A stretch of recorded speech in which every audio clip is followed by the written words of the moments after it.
Bonjour à tous, dans cette vidéo on retrouve Emma Bonjour. qui est agent immobilier et en fait on est dans un appartement que je trouve intéressant de vous montrer puisque c'est un appart qui est un investissement locatif et donc Emma connaît bien le projet puisqu'elle suit le projet pour l'investisseur. Donc Emma, est-ce que tu peux nous parler un tout petit peu d'abord de l'appart? Où est-ce qu'on est? Est-ce qu'on est en zone centre-ville, en zone touristique? On est plutôt, enfin, à quel but est cet investissement? Donc l'appartement est placé au cœur de Biarritz, donc Ouais. pour une vie tout à pied. Ouais, on n'est pas loin de la plage. On n'est pas loin de la plage, on n'est pas loin des halles. Ouais. Voilà, on est vraiment pour une vie en tout cas tout à pied, c'est idéal, un emplacement idéal. Et donc oui, le projet était vraiment, c'est un investissement locatif pour du saisonnier, Donc c'est loué toute l'année, mais en courte durée. Voilà, toute l'année en courte durée, et l'appartement sera mis en location sur les plateformes type Airbnb, Booking, Booking, Hôtel. exactement. Ok. Sur l'appartement, est-ce que tu peux nous dire à peu près la taille de l'appartement? Il fait combien de mètres carrés? Alors il fait un tout petit peu plus de 30 mètres carrés. Ouais. Avec les travaux, le client a aussi gagné un petit peu plus important, en ça. superficie, en faisant tomber par exemple 2 gros placards qui étaient positionnés ici. Ça c'est super important parce qu'on est on est dans un marché où le prix au mètre carré peut atteindre 8 000 € à la revente. Et donc tout simplement en gagnant de la surface là je crois que tu as en fait enlevé, pas tomber, tu as enlevé ici un placo qui était en doublage. Et donc on a peut-être gagné 1 ou 2 mètres sur toute la longueur. Et donc ça fait que l'investisseur a gagné 16 000 € peut-être le jour où il va revendre. Pareil pour la cheminée. Exactement. Comme tu montrais, il y avait une vieille cheminée qui n'était pas très intéressante à garder, elle n'était pas très esthétique. Et du coup, vous l'avez enlevé. Il n'y avait même plus la cheminée. Il n'y a même plus la cheminée.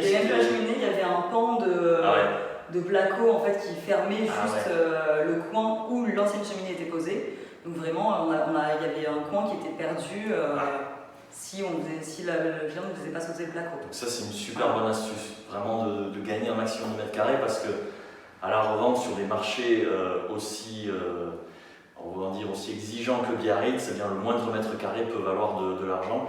Alors sur un appart comme ça, d'une trentaine de mètres carrés, est-ce que l'investisseur a décidé de mettre en studio ou plutôt de créer une chambre à part? Il a décidé de créer une chambre à part pour vraiment déjà qu'on passe de 2 à 4 couchages. Exactement, pour la location saisonnière, super important. Donc 2 couchages dans la chambre qui sera créée et 2 couchages sur le côté salon avec par exemple un canapé lit qui pourrait être utilisé. Et donc là, dans la configuration, vu qu'il y a le salon ici, est-ce que ça pose pas de problème qu'il n'y ait pas de fenêtre? Qu'est-ce que vous avez fait? On a décidé pour le client d'opter pour une verrière. Exactement. Qui séparait du coup les 2 pièces à créer, mais qui permettrait quand même de laisser passer toute la lumière qui vient de la rue. Et en même temps la lumière qui vient de la cuisine. Du coup, en loc saisonnière, on s'oriente plutôt vers des clients, j'imagine. Ce qui a été prévu par l'agence par la suite, ce sera des couples avec un enfant, certainement un couple, un enfant, ou des couples d'amis qui viennent faire du surf. Exactement. Soit des jeunes, certainement à 2, 3. Vu l'espace et la disposition des familles. Donc sur la chambre, est-ce que tu peux nous en dire un peu plus? Donc là, il va y avoir un crépi certainement qui va être mis dessus. Exactement. Un crépi, le lit va être ici, j'imagine. Non, le lit. Le lit là-bas. Non, le lit ici. Ici. Oui. Et donc il y aura ici un système de penderie, dressing. Ok, super. La verrière est ici.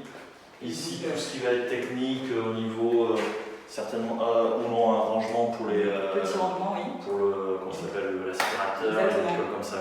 Donc pour récupérer un peu de rangement sur les 2 placards qui étaient là initialement. Et qui ont sauté pour gagner de l'espace. Du coup, il y a eu un réaménagement d'un coin rangement. Voilà. Ok, c'est super important en location saisonnière de ne pas oublier à mettre dans un endroit tout ce qui va être serpillière, aspirateur, des choses comme ça, et de les cacher parce que sinon c'est pas très joli sur une photo à l'usage, mais c'est nécessaire. C'est quand même. Il est faux, mais. On va minimiser vraiment les rangements, on va pas avoir un grand dressing parce que c'est pas nécessaire quand les gens viennent en vacances, ils ne ramènent pas toute leur penderie. Mais il faut optimiser ça, et pour ça les architectes spécialisés s'y retrouvent. Propose de belles choses. Ouais. Donc ici, après le coin canapé, la télé sera ici ou là peut-être. Canapé ici. Canapé ici, ouais. En télé devant. Ouais. Voilà. Il y aura des stèles, enfin une stèle de chaque côté du canapé, qui vont permettre un peu de rangement, pour décorer, du luminaire, des plantes. Ok. Voilà. Donc, et ensuite, on arrive. Alors, vous avez une belle hauteur sous plafond, vraiment une belle hauteur sous plafond là. Ça aussi, c'est un avantage parce que sur une surface qui n'est pas très très grande, on est un peu plus de 30 mètres carrés, ça permet d'avoir une impression de volume et on n'est pas dérangé par la taille de l'appart.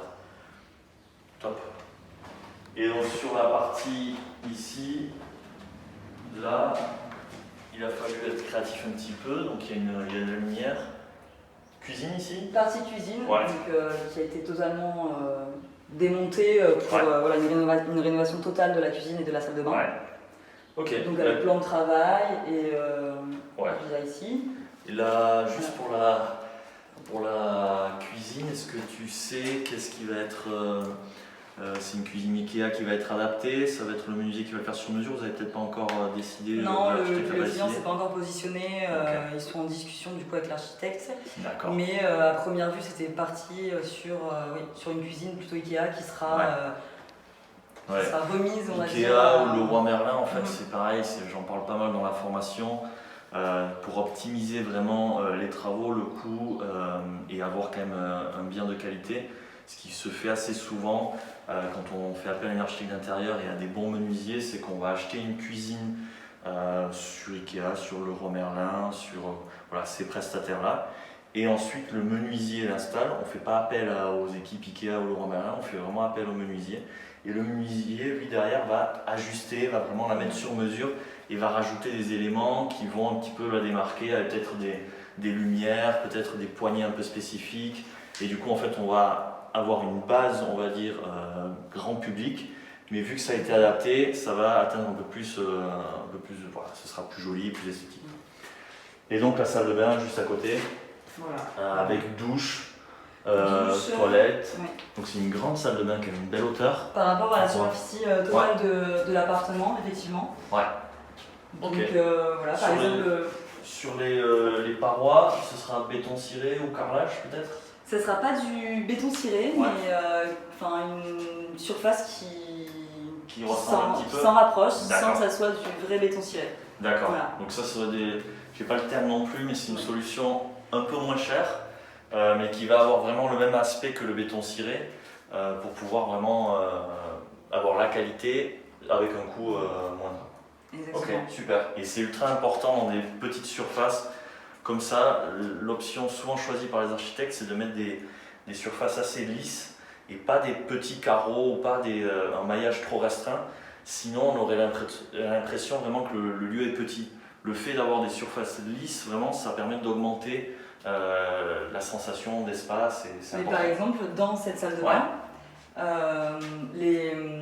les ouvriers ont démonté, c'était la Kiste du coup, qui a démonté le premier carrelage qui était posé dans la salle de bain et qui a découvert derrière un autre carrelage qui avait été posé avant et qui n'avait pas été démonté entre les deux poses.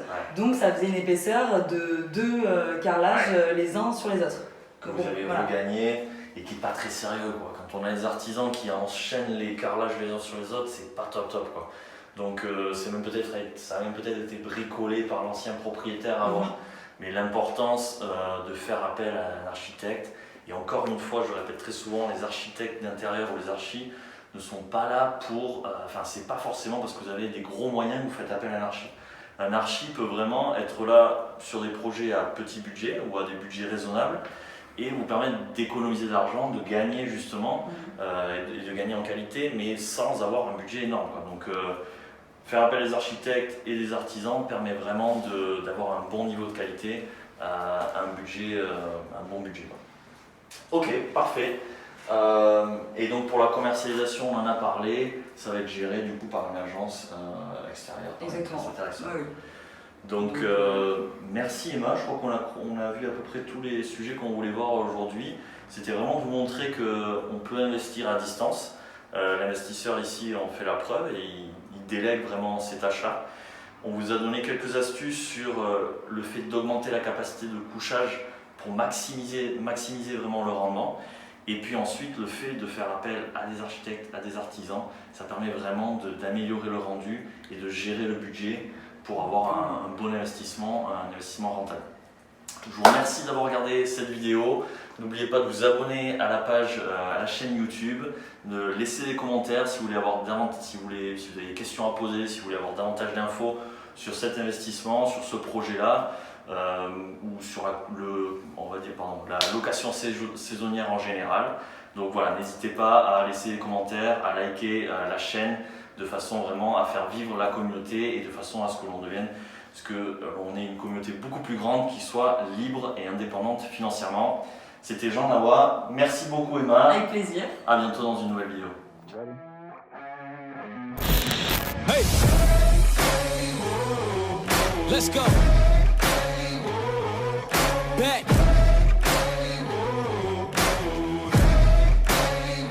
Yo, once again I'm back around. Real shit back in style.